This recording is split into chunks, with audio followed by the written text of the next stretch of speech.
Hello everybody, Nick Rains for the Kids here once again, back at you with a more casual deck profile. Oh, this one's kind of anti-meta. I don't think it would do well in an actual competitive environment, but still I've been having a lot of fun playing with it.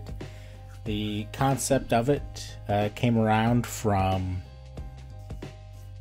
actually watching Duel Links videos from years back, where people were playing like handless, where they want to get cards out of their hand as soon as possible, and a lot of those cards that they used are available in Go format, though of course it's less consistent because you have a lot more cards in your deck in regular Yu-Gi-Oh!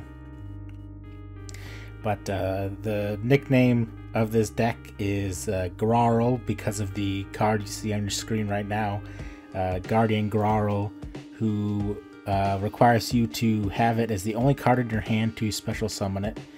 Unfortunately, he is a little too difficult to play, so we don't actually play him, but still, that's why I gave it the codename Grarl. We'll start out the deck profile with some of the more basic cards in the deck, which are 3 Blade Knight. Fits with the no hand theme, where it gains attack and we have no cards in our hand, rather, or one or less cards. And stops flip effects. Pretty good card. Everyone should know about this card by now. Then we have 3 Kaiku the Ghost Destroyer. It's a really good beat stick. Lets you remove monsters in your opponent's graveyard so that they can't use their chaos monsters, and they can't special summon their chaos monsters while it's out on the field. Also gets rid of Sinister Serpent, or cards that they might have put in their graveyard to bring back with Call the Haunted, Premature Burial, etc., etc. And we have 1 copy of Tribe Infecting Virus. Not only is it good to have to help clear the field of bigger threats, but also in this deck it allows you to get your hand size down when you need to boost your monsters, such as Blade Knight. And of course, clear goat tokens and clear monsters that are bigger than whatever you have on the field, and things like Spirit Reaper, etc. Then we have 3 Fusilier Dragon, the dual mode beast. I don't know if that's actually how you pronounce it. It is a level 7 with 2800 and 2000. You can normal summon it or set it without tributing, but its original attack and defense are halved. That effect goes away under the effect of Skill Drain, which we run 3 of. It's possible to run 2 because some of the cards in this deck it doesn't have synergy with, such as Tribe Infecting Virus and Blade Knight, and in a way it doesn't have synergy with Kaiku, although Kaiku's still a decent beater without it. But because we want to run the Fusilier and we want to run the 3 Flash Assailants in this deck, I decided to have 3 copies. Skill Drain lets you stop the opponent's flip effects, stops their cast from banishing your monsters, so on and so forth. And also, again, it resets Fusilier's attack to its original values, even if Skill Drain's only on the field for like 1 phase of the turn. As well with Fusilier, if you use Book of Moon, which we have 3 of in this deck, to set it face down after it's already been normal summoned without tribute, its stats revert to its original stats. So basically, anytime it would quote-unquote forget what card it is, its stats are going to change back. Though of course, if you set it, that effect doesn't happen. Only if you set it with an effect like Book of Moon. Then, as I mentioned a second ago, we have 3 copies of Flash Assailant in this deck. It's not a great card, but it fits the theme of having no hand, and when it works, it's pretty funny. A lot of people like to steal this card and then realize that they made a big mistake. But it's a dark level 4 with 2000 attack, 2000 defense. Sounds really good, right? But it loses 400 attack and defense for each card in your hand. So if you have 1 card in your hand, it's 1600, which is still decent. But anything more than that, and it's really terrible. Had a lot of people that would like snatch steal this and then realize, oh wait, its attack is now only like 800. But with Skill Drain, you don't have to worry about that at all, because its attack is stuck at 2000 and its defense is 2000 as well. Unlike an effect, if it was like a 0/0 that gains 400 attack, blah blah blah. that would suck. But with skill drain, it's decent enough. Then we have one copy of Swift Gaia, the Fierce Knight. It is a level 7 Dark Warrior with 2300 attack and 2100 defense. And if this is the only card in your hand, you can normal summon this card without tributing. So basically you want to empty your hand quickly so that you can normal summon this 2300 beat stick. Stats are just slightly better than Sork because it has 100 more defense, although of course it's not special summoned like Sorcerer is, and also it doesn't have that awesome banishing effect, but still really cool. For a while I was running 2 of these in the deck, but the problem is if you draw 2, they're both stuck in your hand pretty much for the entire rest of the game, because it has to be the only card in your hand to be able to normal summon it.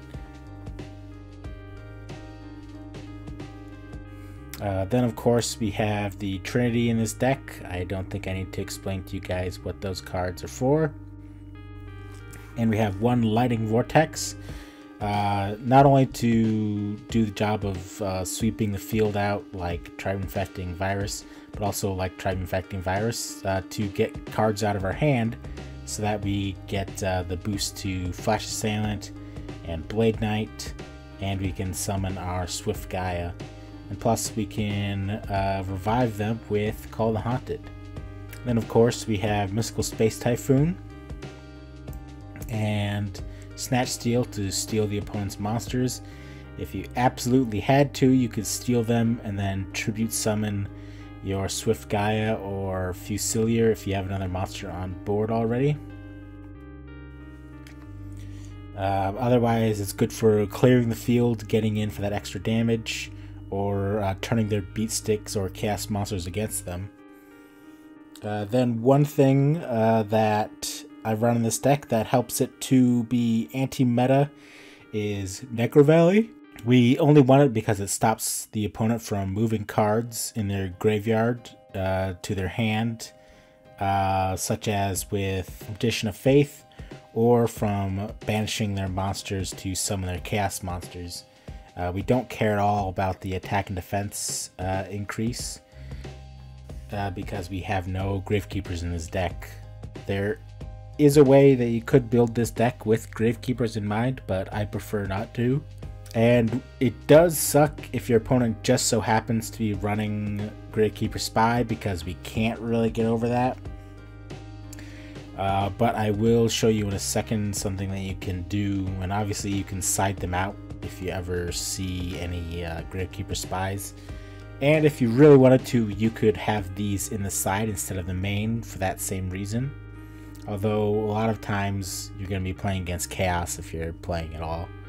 But we have the 2 Necro Valley and 1 Terraforming, because if you have 3 Necro Valley, it's a lot more likely to clog in your hand, and then you're going to have to either set over the other one to clear your hand to increase Flash Assailant or summon Swift Gaia. So it is better to have the 2 and then 1 Terraforming, in my opinion. And then for traps, we have Call the Haunted. It doesn't synergize well with Necro Valley, but that's why we're not playing Premature Burial.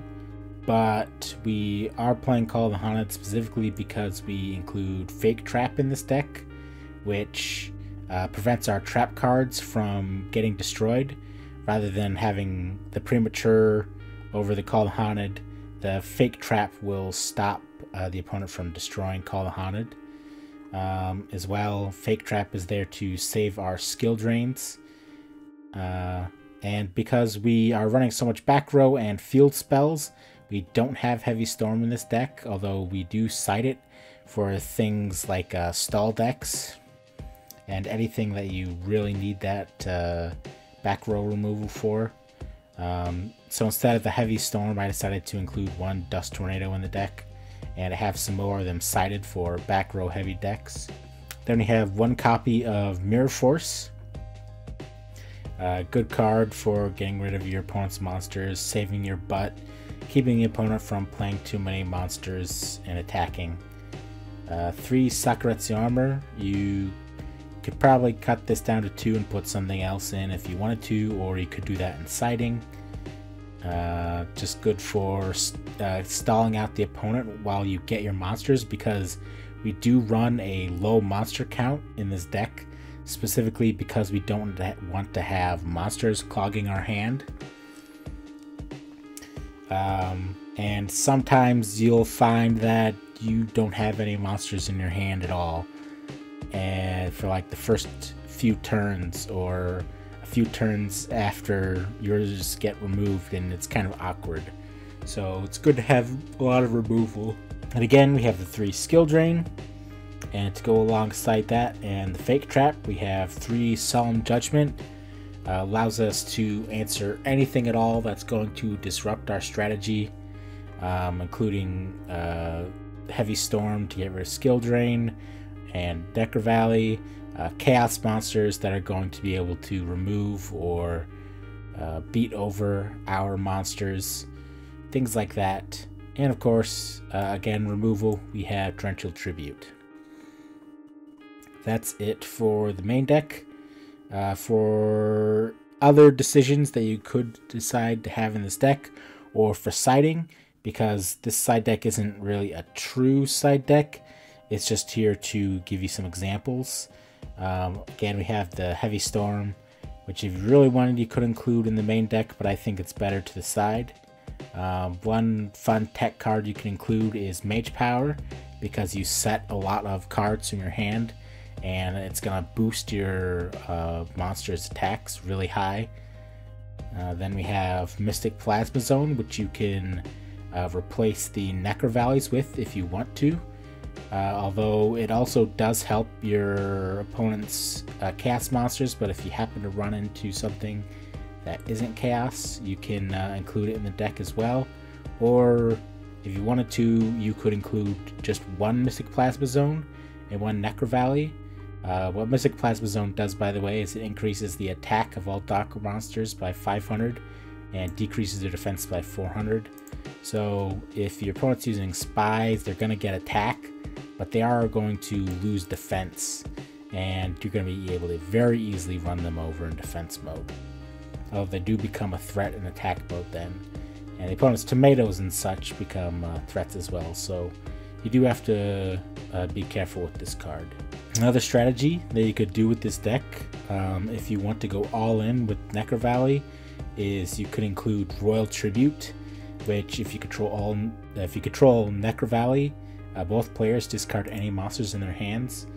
You usually don't have any cards in your hand pretty much, so this isn't really going to do anything to you. And if you do have something stuck in your hand, you're going to want to get rid of it anyway. Like if you have Swift Gaia stuck in your hand with some other cards, like crap, well, Royal Tribute. And then this will hurt the opponent basically just a lot more than it's going to hurt you. And that's the principle behind it. And No Mana Crossout, of course, it's always a good card, although we do have 3 skill drains, so it's you know, we are already getting rid of a lot of flip effects and effects on the field, and the same with a Blade Knight, but you definitely could include No Mana Crossout. What I ended up doing a lot of times is taking out a Sakuretsu armor for a No Mana Crossout, things like that. Then a consideration for the deck, because a lot of traps you can't really run in this deck because you're not going to have cards in your hand to discard for Raigeki Break and things like that. One interesting card which gets around Royal Decree, which kind of sucks against this deck as well, is Offerings to the Doomed. You target one face-up monster on the field and destroy it, but you skip your next draw phase. It's kind of interesting. It does suck that it's only a face-up monster, but what this does is you don't have to discard cards, and next turn you're still going to have no cards in your hand for your monsters, so it's useful in that way. Basically helps you to stay handless, and gets around Decree, things like that. For a while, I was running some more warriors, and I had reinforcing the army in the deck, but it ended up always being that I would clog my hand up, and reinforce the army really didn't have too many targets that I actually wanted to grab because we're using skill drain. The only one I would consider maybe besides is the Exiled Force. But you could also use DD Warrior Lady if you really wanted to. You could build this definitely as a more warrior build, but the one I have here is the one that I had the most fun with. Then of course we have the 2 Dust Tornado that are extra back row removal against back row heavy decks, and helpful against stall decks that use things like Level Limit, Area B, and Gravity Bind as well. With all of that said, that is the deck. Let me know what you guys think, if you have any ideas for the deck yourself, or if there's any decks that you'd like to see me make for you. And thanks a bunch. Take care.